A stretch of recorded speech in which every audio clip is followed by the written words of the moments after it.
श्रीगुरुभ्यो नमः। हरिः ओम्।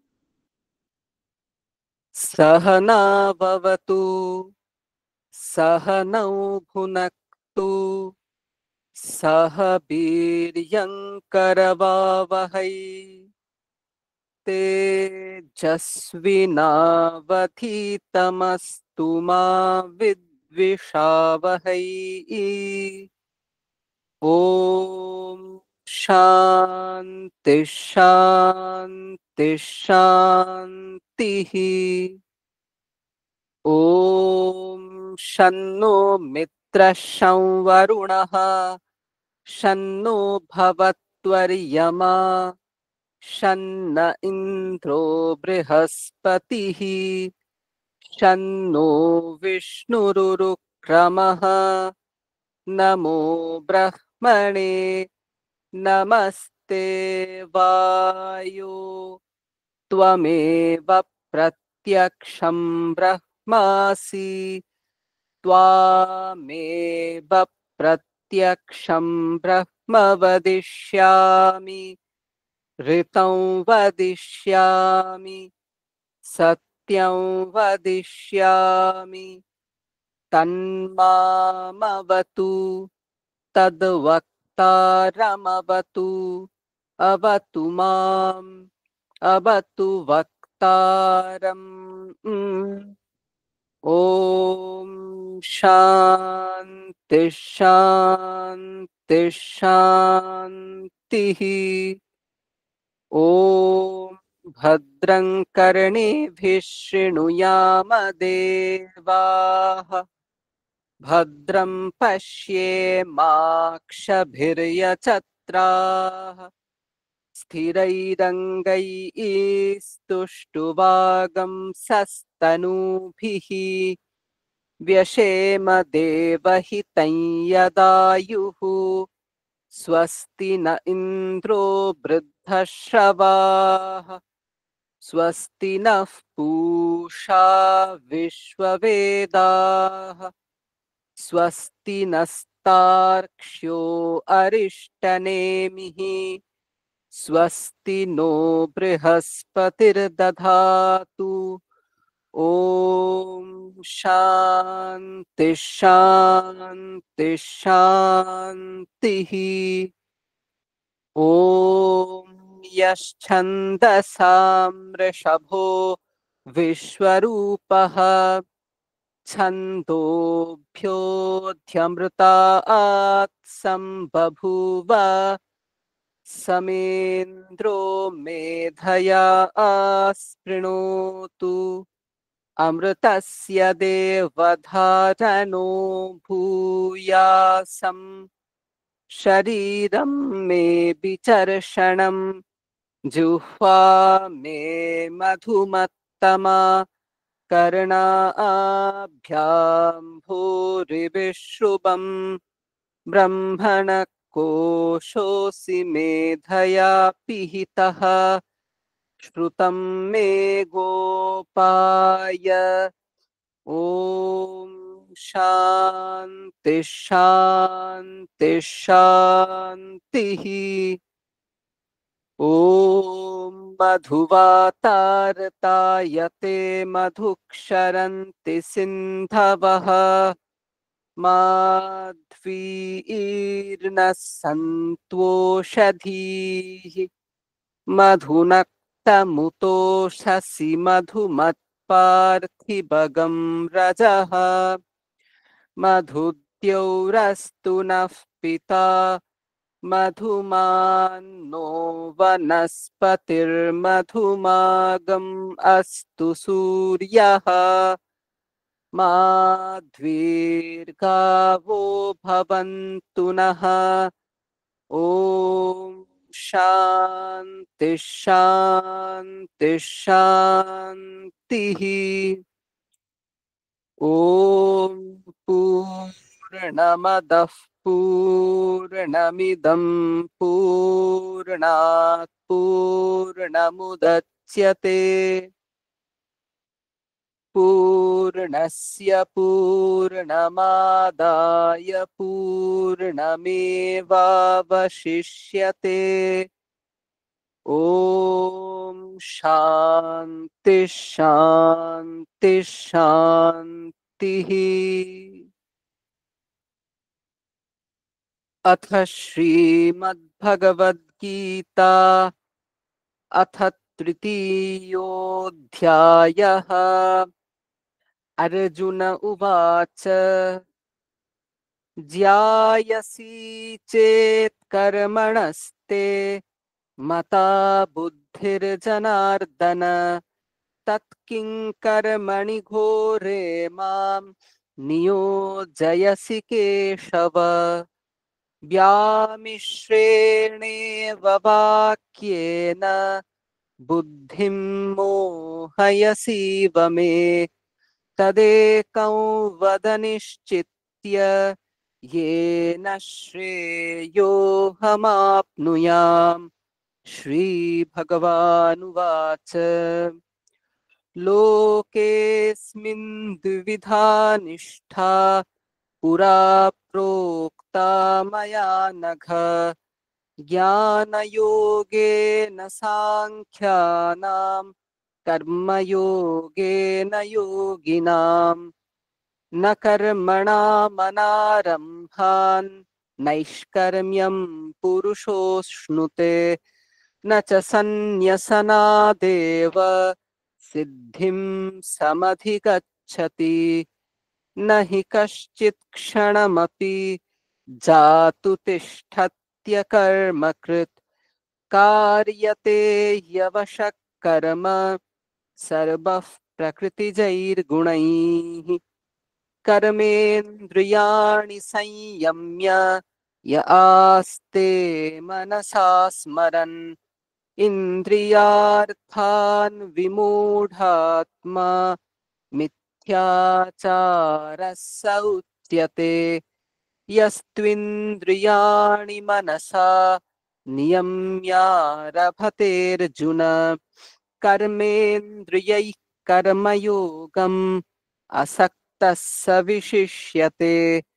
नियतं कुरु कर्म त्वं कर्म ज्यायो ह्यकर्मणः शरीरयात्रापि च ते न प्रसिद्ध्येद कर्मणः। यज्ञार्थात् कर्मणोऽन्यत्र लोकोऽयं कर्मबन्धनः। तदर्थं कर्म कौन्तेय मुक्तसङ्गः समाचर।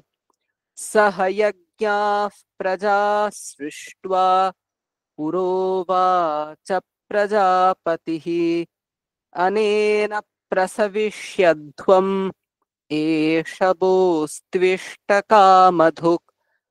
देवान् भावयतानेन ते देवा भावयन्तु वः परस्परं भावयन्तः श्रेयः परमवाप्स्यथ।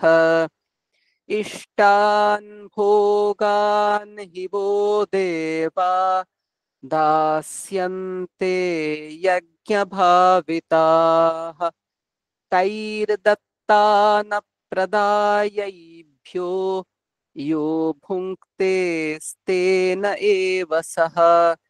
यज्ञशिष्टाशिनः सन्तो मुच्यन्ते सर्वकिल्बिषैः भुञ्जते ते त्वघं पापा ये पचन्त्यात्मकारणात्। अन्नाद् भवन्ति भूतानि पर्जन्यादन्नसम्भवः। यज्ञाद् भवति पर्जन्यो यज्ञः कर्मसमुद्भवः। कर्म ब्रह्मोद्भवं विद्धि ब्रह्माक्षरसमुद्भवम् तस्मात् सर्वगतं ब्रह्म नित्यं यज्ञे प्रतिष्ठितम्।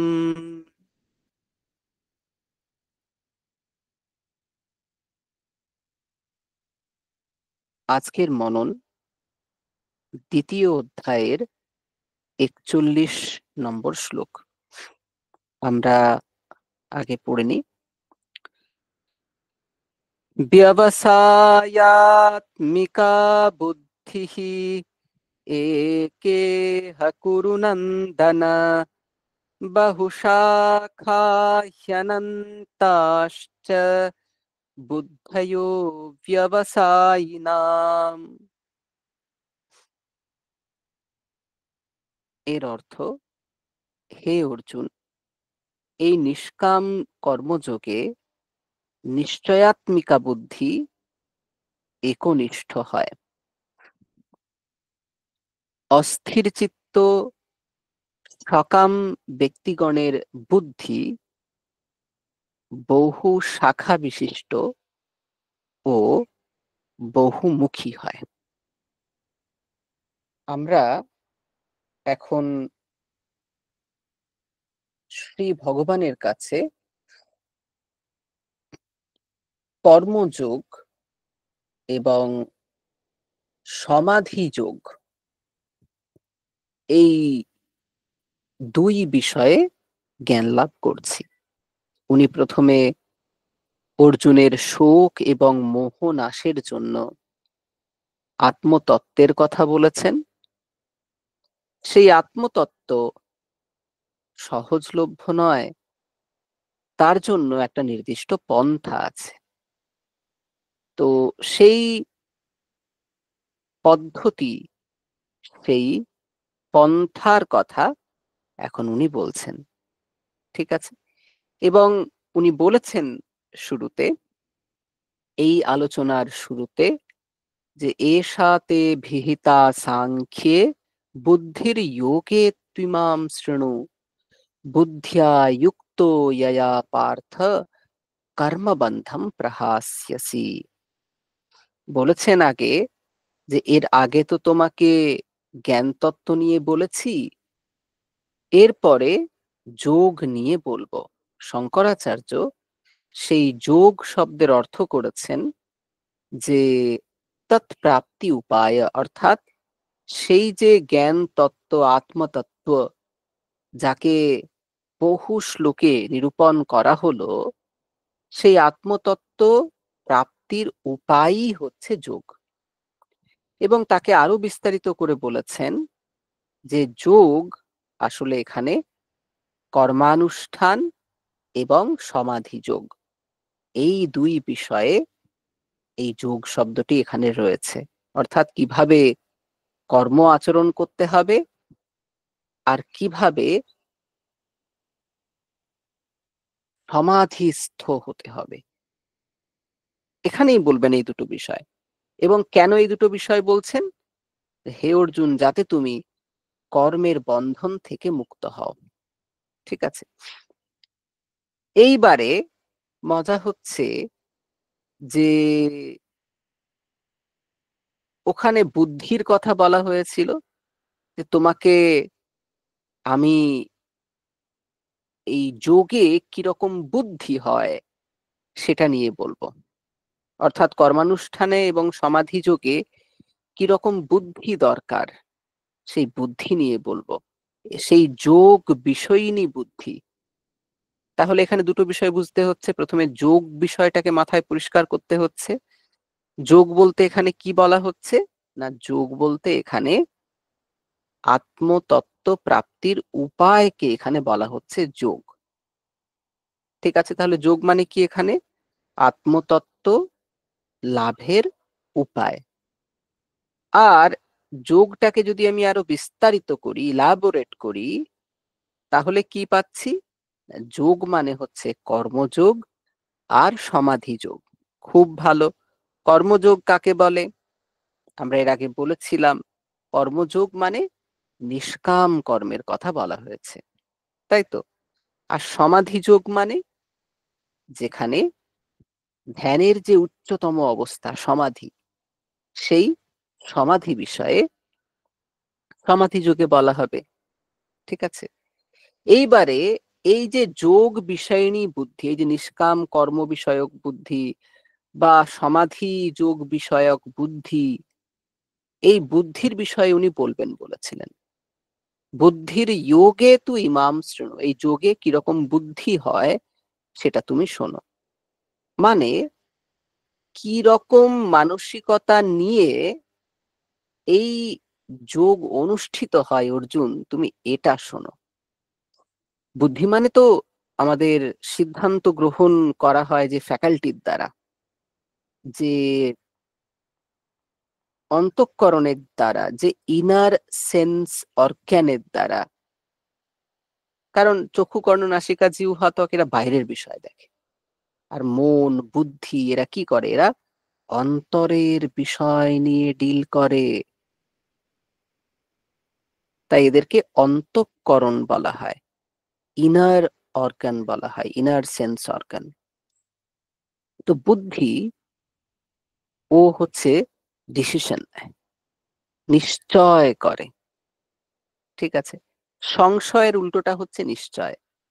সংশয় মানে এটা না ওটা, আমি আজকে খাবো না ঘুমাবো, আমি আজকে পড়াশুনো করব না টিভি দেখবো। এই যে এটা কনফিউশন, সংশয় যে না আমাকে একটু পড়তে হবে, আমি খাবোও না, মানে আমি আমি খাবোও না, মানে আমি পড়বো, আমি টিভি দেখবো না। এই যে ডিসিশনটা নিচ্ছি, এটা বুদ্ধি নয়, এটাকে বলে নিশ্চয়। ঠিক আছে, তো এই নিশ্চয় করাটা হচ্ছে বুদ্ধির কাজ, এই ডিসিশন নেওয়াটা হচ্ছে বুদ্ধির কাজ। এবারে আপনি একটা জিনিস ভাবুন, যে আপনার মন যদি সংশয়ে পড়ে থাকে, আপনি যদি কনফিউজড, কনফিউশন যে কত বিষয়ে হতে পারে বা তার যে কতগুলো এন্ড হতে পারে, কতগুলো মুখ হতে পারে, বোঝা কঠিন। যেমন ধরুন আপনি এখন ডিসিশন নিয়েছেন যে আপনি পুরী যাবেন। ঠিক আছে, তাহলে আপনার কাছে জিনিসটা অত্যন্ত পরিষ্কার যে আপনি পুরীই যাবেন। আপনার কিন্তু মুখ একদিকে, একমুখী, যে আপনি পুরী যাবেন। এইবারে আজকে সকালবেলায় ঘুম থেকে উঠে ঠিক করলেন বহুদিন কোথাও যাওয়া হয়নি, কোথাও যাওয়া যাক। এই যে এই কোথাও যাওয়া যাক, এখন কিন্তু আপনার কোনো ডিসিশন হয়নি। এখন আপনার কাছে যাওয়ার জন্য এত জায়গা রয়েছে, আপনি পুরী যাবেন না দার্জিলিং যাবেন না দীঘা যাবেন না উটি যাবেন না দিল্লি যাবেন না আগ্রা যাবেন না চেন্নাই যাবেন, অজস্র মুখ সেখানে, বহু মুখ। অর্থাৎ নিশ্চয় গ্রহণ যদি হয়ে যায় তাহলে আমাদের বুদ্ধি একমুখী হয়। আর যদি নিশ্চয় গ্রহণ, যদি আমরা সিদ্ধান্ত গ্রহণ না করে থাকি, তাহলে আমাদের বুদ্ধি বহুমুখী হয়, বহু দিকে ছুটতে থাকে সেটা। ঠিক আছে, এইবারে ভাবুন, আমরা এবারে যোগে ফিরে আসি, কর্মযোগে। তো ভগবান বলছেন, হে অর্জুন, এই নিষ্কাম কর্মযোগে নিশ্চয়াত্মিকা বুদ্ধি যাদের, নিশ্চয় স্বভাবা বুদ্ধি, একা এব বুদ্ধি, এবং এই বুদ্ধিটা যেমন তেমন ভাবে উৎপন্ন হয় না। শঙ্করাচার্য বলছেন সম্যক প্রমাণ জনিতত্বাৎ, একদম ঠিকঠাক প্রমাণের দ্বারা উৎপন্ন হয়। কি না ব্যবসায়াত্মিকা বুদ্ধি, নিশ্চয়াত্মিকা বুদ্ধি, একদম ডিসিশন নেওয়া হয়ে গেছে এমন বুদ্ধি। তো সেই বুদ্ধি কেমন হয়, একা এবা,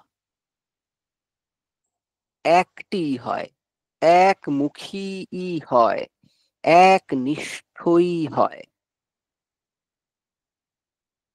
অর্থাৎ আমরা যদি নিষ্কাম কর্মযোগে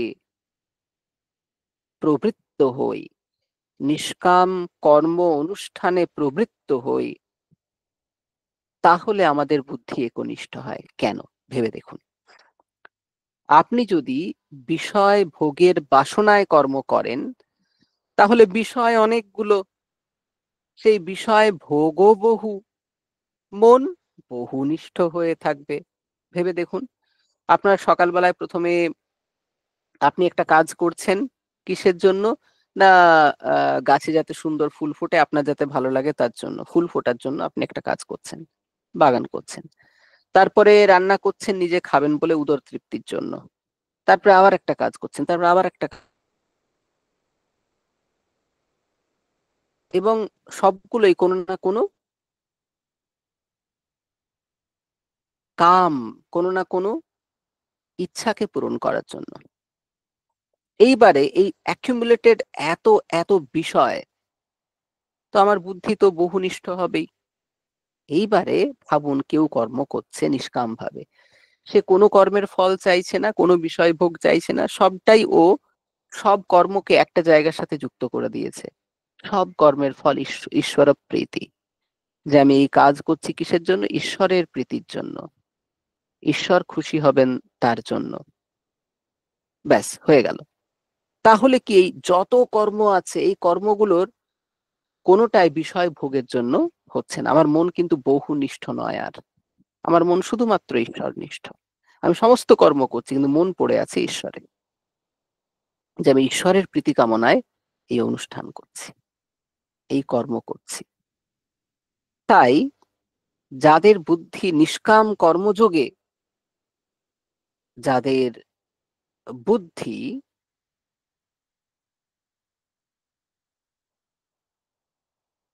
স্থির হয়েছে, নিষ্কাম কর্মযোগে যাদের বুদ্ধি নিশ্চয়াত্মিকা, তারা একনিষ্ঠ।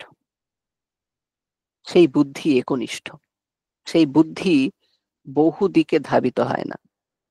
কিন্তু উল্টো দিকে যাদের মন অস্থির, বিষয় ভোগের জন্য একদম উতলা হয়ে আছে, ঠিক আছে? এই বিস্তীর্ণ সংসার বহু দিকে ছোটাছুটি করছে। এটা একটু ভোগ করতে চাইছে, ওটা একটু ভোগ করতে চাইছে। এটা ভোগ করার জন্য খানিক কর্ম করছে, ওটা ভোগ করার জন্য খানিক কর্ম করছে। আহা! রবীন্দ্রনাথ কি ভালো বলেছেন। বাসনারও বশে মন অবিরত ধায় দশ দিশে পাগলেরও মতো। একদম সেই কথা। আ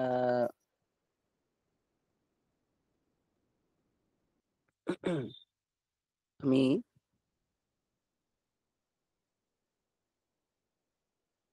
হুম, বাসনারও বশে মন অবিরত ধায় দশ দিশে পাগলেরও মতো। চির আঁখি তুমি মরমে সতত এইরকম ভাবে আছে ওটা আমার একদম এটা মনে পড়ছে না। আচ্ছা জাগিছ আ শয়নে স্বপনে। তো সুতরাং আ আমাদের মন অবিরত একদম ১০ দিকে পাগলের মতো ঘুরে বেড়াচ্ছে। কিসের কারণে? বাসনারও বশে। বাসনার জন্য, বিষয় ভোগের বাসনা। এটা ভোগ করব, ওটা ভোগ করব, এটা চাই, ওটা চাই। তাই মন ছুটে বেড়াচ্ছে। সুতরাং অস্থির চিত্ত সকাম ব্যক্তিগণের বুদ্ধি কেমন হয়? বহুমুখী হয়। বহু শাখা বিশিষ্ট হয়। ঠিক আছে? তো কিসের জন্য এমন হয়?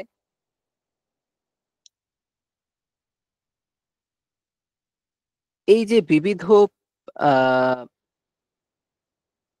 বিচার, বিচার থেকে উৎপন্ন জ্ঞান তার পেছনে ড্রাইভিং ফোর্স হিসেবে থাকে না।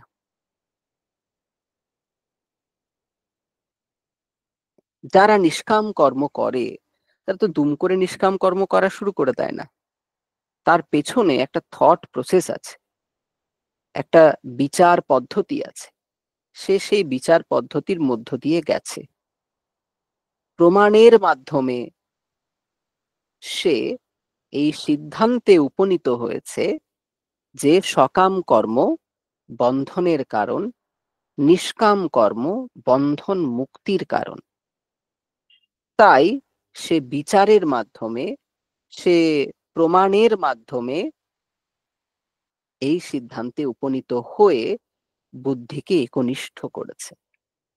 কিন্তু যারা এই রকম বিচার করতে সমর্থ নয়, যারা প্রাকৃত ব্যক্তি, প্রাকৃত মানে সাধারণ ব্যক্তি, তাদের মন স্বাভাবিকভাবেই অস্থির হবে। কারণ আমাদের চারিদিকে এত বিষয় রয়েছে এবং মনের স্বাভাবিক প্রবৃত্তিই হচ্ছে বিষয়ের দিকে ধাবিত হওয়া।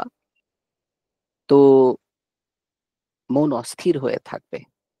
তার ফলে বুদ্ধি, যার কাজ হচ্ছে ডিসিশন নেওয়া, সে তো কোনো স্থির সিদ্ধান্ত নিতে পারবে না। সে তো বহু দিকে সে বিক্ষিপ্ত হয়ে থাকবে। তাই বলা হচ্ছে অস্থির চিত্ত সকাম ব্যক্তিগণের বুদ্ধি বহুমুখী হয়, অর্থাৎ বহু শাখা বিশিষ্ট হয়, বহু দিকে ডিভাইডেড হয়ে থাকে। ঠিক আছে? এই জন্য মনকে শান্ত যদি করতে হয়, বা যখন আপনারা ধ্যানে বসতে যাচ্ছেন, আমার ওই কাজটা করলাম, তার রেজাল্ট তো পেলাম না, ওকে ওই কথাটা বলেছি, ওই কথাটা ও ওকে বলেছে কিনা, বা আমি এই তো টাকাটা ওকে দিয়েছি, মালটা বাড়িতে পৌঁছালো কিনা, ইলেকট্রিক বিলটা দিয়েছি, জমা হলো কিনা, এই হাজার চিন্তা মাথায় নিয়ে আপনি আর যাই হোক ধ্যান করতে পারবেন না। তখন ভগবানের ধ্যান হবে না, বিষয়ের ধ্যান হবে। সে তো আরো ডেঞ্জারাস। বিষয়ের ধ্যান তো আমরা এমনি চোখ খুলেই করি। তো চোখ বন্ধ করেও যদি বিষয়েরই ধ্যান করা হবে, তাহলে ধ্যানে বসার দরকার নেই। সেই আহ রানী রাসমণি কালী মন্দিরে গিয়ে বসে বসে কাছারির কথা ভাবছে, তো ঠাকুর গিয়ে এক থাপ্পড় কষিয়েছেন। হ্যাঁ, এখানেও বিষয়ে চিন্তা। চোখ খুলেও বিষয়ে চিন্তা, চোখ বন্ধ করেও বিষয়ে চিন্তা, জেগেও বিষয়ে চিন্তা, ঘুমিয়ে স্বপ্ন দেখতে দেখতে বিষয়ে চিন্তা। শুধু বিষয়ে চিন্তা করে গেলে তো মন মন পাগলের মতো ছুটে বেড়াবেই। অস্থির বুদ্ধি তো আমরা হবই। তাই যখন ধ্যানে বসছি আমরা, সব ঈশ্বরকে অর্পণ করে দিই, যে অন্তত সেই সময়টার জন্য যদি কন্টিনিউয়াস সব সময় ঈশ্বরার্পণ বুদ্ধিতে কর্ম নাও করতে পারেন, যে ঈশ্বর, আমার যা যা কর্ম ছিল আমি করেছি, এখন যা কিছু আছে তোমার অধীন, আমি এই ধ্যানে বসলুম। আমি আর অন্য কিছু ভাবছি না, কোনো কর্মচিন্তা, বিষয় চিন্তা আমি এখন করব না। হয় মনকে একদম নিশ্চল করব, অথবা তোমার চিন্তা করব, ব্যাস। আর অনেকে কি করে, ঈশ্বরের রূপচিন্তন করে। রূপচিন্তন করা মানে, যেমন ধরুন আমি এখন ধ্যানে বসেছি, ধ্যানে বসে আমি আমার হৃদয়ে, হার্ট, হার্ট মানে হচ্ছে বুকের একবারে মাঝামাঝি জায়গাতে, আমি দীক্ষার সময় একটা প্রশ্ন করেছিলাম, তো বলছিলেন যে হার্ট, আমি বললাম হার্ট তো একটু বাঁদিক করে থাকে, তাহলে কি ওই বাঁদিকে ওখানটাতে চিন্তা করবো? না না, থিঙ্ক অ্যাবাউট স্পিরিচুয়াল হার্ট, মানে মাঝে, বুকের একেবারে মাঝামাঝি জায়গাতে। তো ওখানে আপনি ধরুন শ্রীকৃষ্ণের মূর্তির চিন্তা করুন, যে শ্রীকৃষ্ণ, তিনি বৃন্দাবনে বসে বাঁশি বাজাচ্ছেন, গাছে হেলান দিয়ে সুন্দরভাবে বসে বাঁশি বাজাচ্ছেন। তার যে অপরূপ রূপ, তা একদম মাথার ময়ূর পুচ্ছ থেকে শুরু করে তার পা অব্দি, পায়ের নখ অব্দি কল্পনা করুন। একেবারে পুরো রূপ যেন আপনার বুকে ভাসিত হয়।